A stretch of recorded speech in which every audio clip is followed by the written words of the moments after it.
ये जीव अपने लिए इतने सुंदर घर बनाते हैं कि बड़े बड़े इंजीनियर्स भी हो जाएंगे इनके सामने फेल। वो कैसे, जानने के लिए देखिए पूरा वीडियो। दोस्तों, क्या आपने कभी मिट्टी के अंदर रहने वाली मछली देखी है? क्या आपने कभी किसी ऐसी मकड़ी को देखा है जो जाले पर नहीं बल्कि जमीन के अंदर गुफा बनाकर रहती है? दोस्तों, दुनिया में आपको ऐसे बहुत से अनोखे एनिमल्स देखने को मिल जाएंगे जो अपने रहने के लिए बेहद ही अनोखे और चौंका देने वाली घर बनाते हैं। तो दोस्तों, अगर आप भी इन जीवों और उनके घरों के बारे में जानना चाहते हैं तो हमारे साथ वीडियो के अंत तक जरूर बने रहिएगा। लेकिन उससे पहले अगर आप हमारे चैनल पर नए आए हैं तो चैनल को सब्सक्राइब करके बेल आइकन को जरूर ऑन कर ले, क्योंकि मैं आपके लिए ऐसी ही वाइल्ड लाइफ से रिलेटेड इंटरेस्टिंग वीडियोस लेकर आता रहता हूँ। दोस्तों, नंबर 1 पर है डेजर्ट सैंड स्कॉर्पियन। ये नॉर्थ अमेरिका के रेगिस्तान में पाए जाते हैं। ऐसे जगहों पर अक्सर तापमान 120 फ़ारेनहाइट तक पहुंच जाता है।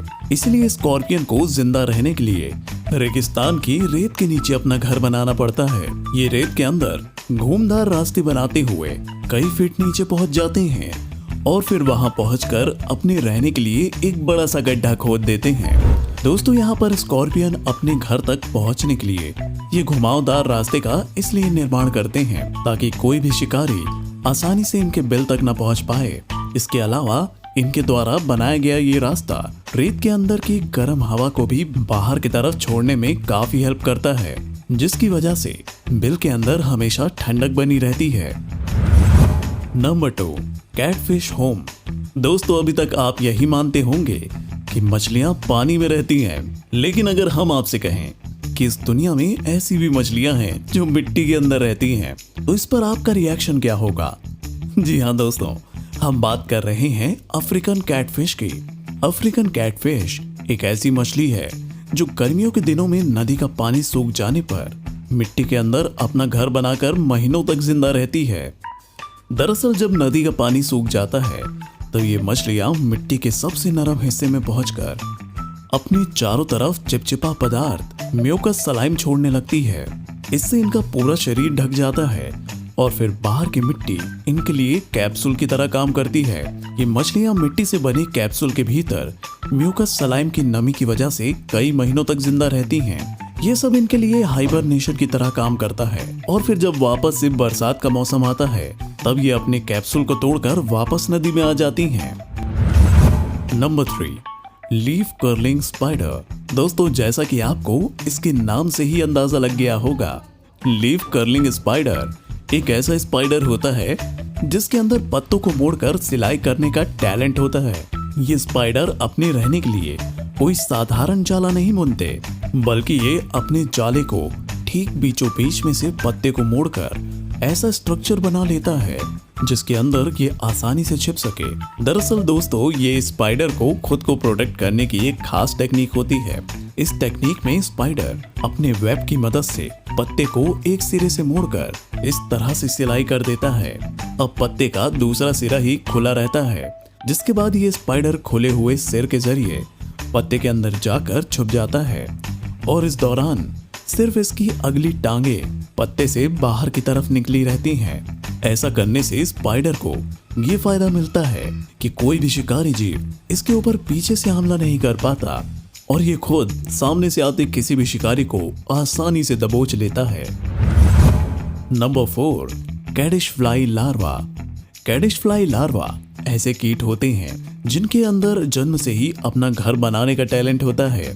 ये मौत जैसे दिखने वाले कीट जब अपने लार्वा स्टेज में होते हैं तभी से अपना घर बनाना शुरू कर देते हैं। नॉर्थ कैरोलिना स्टेट यूनिवर्सिटी के अकॉर्डिंग सभी कैडिश फ्लाई लार्वा पानी में रहते हैं और इस दौरान इनमें से कुछ लार्वा अपने चारों तरफ एक प्रोटेक्टिव केस यानी कि सुरक्षा कवच का निर्माण करते हैं। इस सुरक्षा कवच को बनाने के लिए ये अपने खुद के सिल्क और आसपास की चीजों को जैसे छोटे पत्थरों, टहनियों और पत्तों का इस्तेमाल करते हैं। 1980 के दशक में जब एक फ्रेंच आर्टिस्ट ह्यूबर्ट डी प्रागी ने लार्वा के इस टैलेंट को नोटिस किया, तब उन्होंने एक कैडिश फ्लाई लार्वा को पालने का फैसला किया और इस दौरान उन्होंने कैडिश फ्लाई लार्वा के चारों तरफ बेशकीमती चीजें जैसे गोल्ड फ्लेक्स, मोती आदि को छोड़ दिया, जिसका फाइनल रिजल्ट ये हुआ कि कैडिश फ्लाई लार्वा ने इन सभी चीजों का इस्तेमाल करते हुए एक बेहद ही खूबसूरत सुरक्षा कवच को बनाकर इस दुनिया में वर्क ऑफ आर्ट की नई मिसाल पैदा कर दी।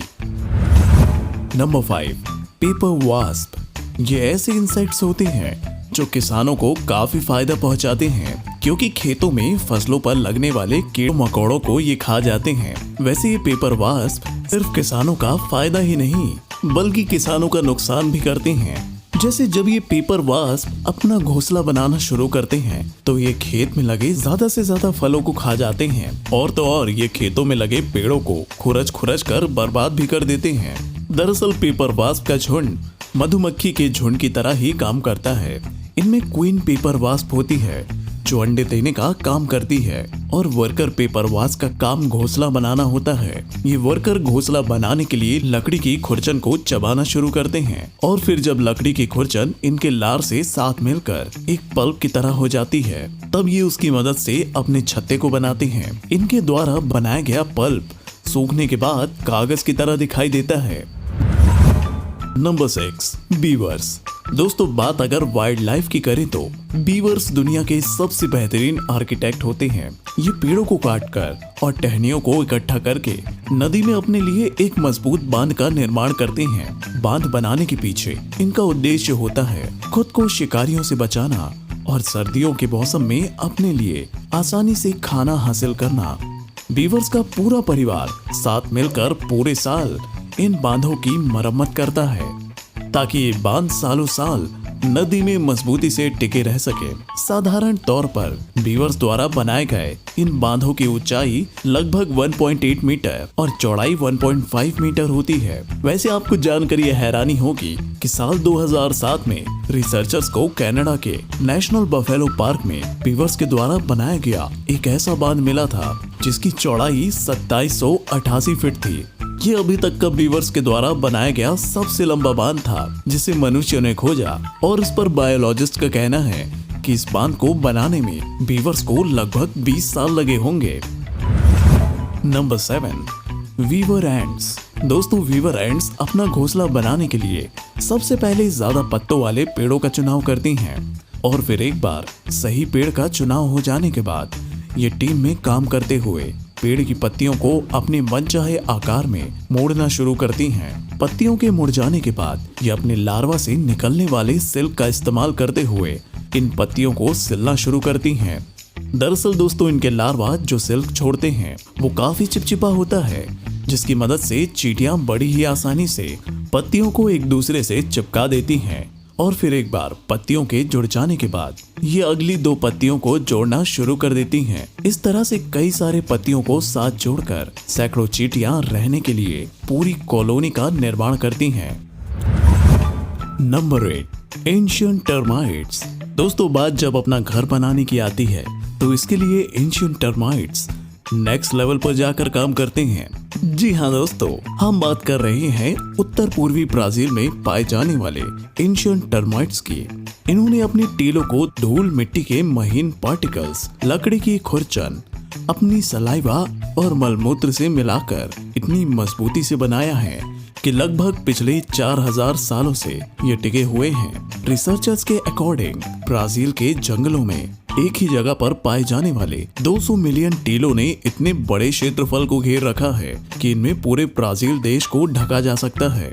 शोधकर्ताओं के अकॉर्डिंग एंशिएंट टर्माइट के ये टीले दुनिया की सबसे बड़ी कॉलोनी में से एक है। Number 9, trapdoor spider. दोस्तों, ट्रैपडोर स्पाइडर एक ऐसा स्पाइडर है जो दूसरे स्पाइडर की तरह जाल नहीं बनाता। ये स्पाइडर जमीन के अंदर एक छोटी सी गुफा बनाकर रहता है। इसकी ये गुफा इसके लिए रहने के साथ साथ शिकार पकड़ने में भी काम आती है।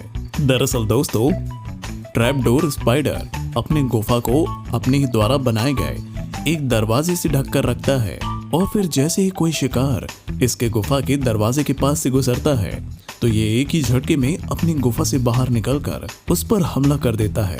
ऐसे में बेचारे शिकार को संभलने तक का मौका नहीं मिलता और ये उसे एक झटके में ही खींचकर अपने गुफा के अंदर ले जाता है। बात अगर इसके गुफा की करें तो ये स्पाइडर अपनी गुफा को अंदर की तरफ जाले से पूरी तरह से ढक देता है, जिसकी वजह से गुफा का दरवाजा बंद होने के बावजूद भी अंदर नमी बनी रहती है।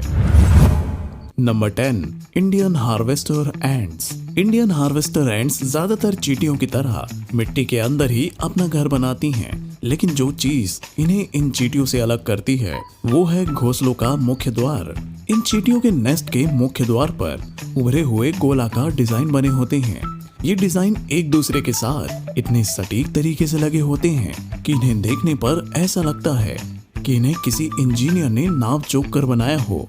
शोधकर्ताओं के अनुसार हार्वेस्टर एंट्स ऐसा मुख्य द्वार इसलिए बनाते हैं ताकि कोई भी शिकारी इनके नेस्ट में आसानी से न घुस सके। इसके अलावा ऐसा डिजाइन नेस्ट में बरसात का एक्सेस पानी घुसने से रोकने में भी काफी काम आता है। तो दोस्तों, कैसी लगी आपको ये वीडियो? उम्मीद है आज की वीडियो आपको पसंद आई होगी। अगर हाँ तो इस वीडियो को लाइक करें और इनमें से कौन से जीव का घर आपको सबसे ज्यादा अच्छा लगा कमेंट करके हमें जरूर बताएं। ऐसे ही और भी इंटरेस्टिंग वीडियोस देखते रहने के लिए हमारे चैनल को सब्सक्राइब करके नोटिफिकेशन बेल आइकन को जरूर ऑन कर लें। मिलते हैं आपसे अपनी अगली वीडियो में। तब तक के लिए आप हमारी बाकी वीडियोस को देखकर मजा लीजिए।